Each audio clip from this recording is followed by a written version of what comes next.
சாயிராம். ஸ்ரீ சாயி பணிக அனைவருக்கும் சாந்தி நிலவட்டும். நல்லதே செய்வோம், நல்லதே நடக்கும். சாய்ராம். இன்னைக்கு விஷ்ணு சகஸ்ரநாமம் 477வது திருநாமத்தை நாம் இன்னைக்கு பார்க்கலாம். சரிங்களா? 477வது திருநாமம் தர்ம கிருதை நமக. பட்டாபிஷேகத்தை துறந்து ராமன் வனவாசம் புறப்படும் சமயத்தில் தன் தாயான கௌசல்யா தேவியை சந்தித்து விடைபெறுவதற்காக அவளது அரண்மனைக்குள்ளே நுழைந்தான் ராமன்.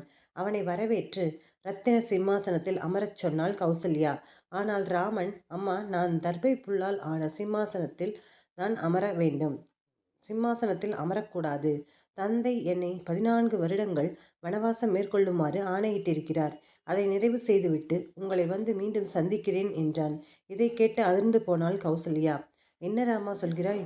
உனக்கு இன்று பட்டாபிஷேகம் என்று நாங்கள் எல்லோரும் எதிர்பார்த்து கொண்டிருக்க வனவாசம் என்கிறாயே. உன்னை பிரிந்து நான் எப்படி உயிர் வாழ்வேன்? என் உயிரை மாய்த்து கொள்ளும் சக்தி ஒருவேளை எனக்கு இருந்தால் இப்போதே என் உயிரை விட்டு விடுவேன் ராமா. என்னை விட்டு நீ போகக்கூடாது என்றாள். மேலும், ராமா, நான் உனக்கு உயர்ந்த தர்மம் ஒன்றை சொல்கிறேன், அதை செய். தந்தை சொல் மிக்க மந்திரம் இல்லை என்ற தர்மத்தை மனதில் கொண்டு வனம் போக விரும்பினாள். ஆனால் இந்த உலகிலேயே மிகவும் உத்தமமான தர்மம் தாய்க்கு தனையன் பணிவிடை செய்வதே ஆகும். இப்போது உன் தாயான நான் ஆணையிடுகிறேன். எனக்கு பணிவிடை செய்து கொண்டு நீ அயோத்தியில் இருக்க வேண்டும் என்று ராமனுக்கு ஆணையிட்டாள் கௌசல்யா. அதற்கு ராமன், தாயே, நீங்கள் சொன்னது மிகவும் உயர்ந்த தர்மம்தான், அதில் சந்தேகமே இல்லை. ஆனால் தந்தையின் சொல்படி வனவாசம் என்ற ஒரு விரதத்தை நான் ஏற்கனவே தொடங்கிவிட்டேன். இப்படி தொடங்கிய ஒரு விஷயத்தில் இருந்து பின்வாங்குவது என்பது தர்மம் ஆகாது. மேலும் நான் தர்மத்தின் வழி நடக்க விரும்புவோருக்கு எல்லாம் முன்மாதிரியாக இருக்க விளைகிறேன். நான் இப்போது திடீரென்று தந்தை சொல் மிக்க மந்திரம் இல்லை என்ற தர்மத்திலிருந்து விலகி தாய் சொல்லை தட்டாதே என்ற தர்மத்தை கடைபிடிக்க போகிறேன் என்று சொன்னால் அது பின்னால் வருவோருக்கு குழப்பத்தையே விளைவிக்கும். எனவே தாயே, நீங்கள் இட்ட கட்டளையை அவசியம் நான் நிறைவேற்றத்தான் போகிறேன். அதை நான் மீற மாட்டேன். ஆனால் முதலில் தந்தையின் கூற்றுப்படி 14 வருட வனவாசத்தை நிறைவு செய்து விட்டு வருகிறேன். அதன் பின்பு நாட்டுக்கு திரும்ப வந்து உங்களுக்கு கூடவே இருந்து அனைத்து விதமான பணிவிடைகளையும் செய்து உங்கள் கட்டளையையும் நிறைவேற்றுகிறேன் என்றான். இனியும் ராமனை தடுக்க தன்னால் முடியாது என்று உணர்ந்து விடுகிறாள் கௌசல்யா. அதனால் பலவிதமான ஆசீர்வாத வார்த்தைகளை சொல்லி ராமனை காட்டுக்கு வழி அனுப்பி வைக்கிறாள் கௌசல்யா தேவி.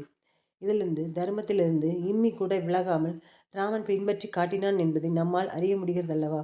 தர்மங்களை உலகுக்கு விதித்தவரும் உலகில் சட்டத்திட்டங்களுக்கு எல்லாம் அப்பாற்பட்டவருமான திருமால் தானே ராமனாக அவதரித்தார். அந்த திருமால் எதற்காக இவ்வளோ தூரம் அந்த தர்மத்தை பின்பற்றி நடக்க வேண்டும்? அத்தகைய தேவை அவருக்கு உள்ளதா?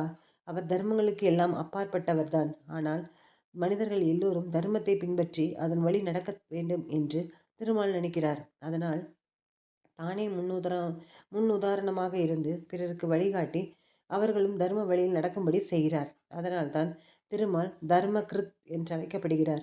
தர்மகிருத் என்றால் தர்மத்தை கடைபிடிப்பவர் என்று பொருள். அவருக்கு அதை பின்பற்ற வேண்டிய அவசியம் இல்லாவிட்டாலும் அடியவர்களான நாம் தர்மத்திலிருந்து விலகிவிடக்கூடாது என்பதற்காக அவர் தர்மத்தை கடைபிடிக்கிறார். தர்மகிருத் என்பதே சகஸ்ரநாமத்தின் 477வது திருநாமம். தர்மகிருத் நமக என்று தினமும் சொல்லி வரும் அன்பர்களுக்கு தர்ம சிந்தனை என்றும் நிலைக்கும்படி திருமால் அருள் புரிவார். ஓம் நமோ நாராயணாய. சர்வம் ஸ்ரீ கிருஷ்ணார்பணம். ஜெய் சாய்ராம். சாயப்பாவின் திருவடிகளே சரணம்.